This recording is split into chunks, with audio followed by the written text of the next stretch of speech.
Du liquide vaisselle en vrac, cette cliente en achète régulièrement, plus pratique et surtout plus écologique, selon elle. Ça évite de gaspiller du plastique et de polluer. Je pense que nos océans et la planète n'ont pas besoin de ça, donc ça va dans le bon sens. Une pratique et surtout une offre commerciale qui pourrait être mise à mal par un projet de décret du ministère de l'économie qui vise à interdire la vente en vrac de tous les produits détergents. Une vente déjà très réglementée. La législation impose effectivement d'avoir le contenant d'origine.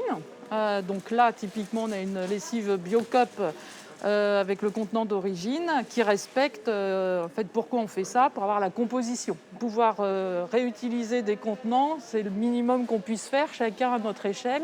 Donc interdire ça aujourd'hui, c'est vraiment aller à l'encontre de tout ce qu'on peut mettre en place pour réduire nos déchets aujourd'hui.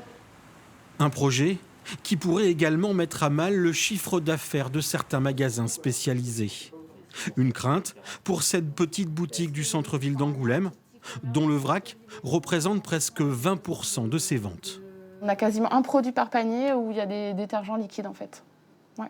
Donc du vinaigre, de la lessive, du liquide vaisselle beaucoup, du savon noir, voilà. Nous interdire carrément la vente, ça nous paraît, enfin, pour nous c'est la mort des petites épiceries indépendantes en tout cas. Contre ce projet de décret, une pétition sur Internet a déjà recueilli 20 000 signatures. En France, il y aurait plus de 850 boutiques de vrac.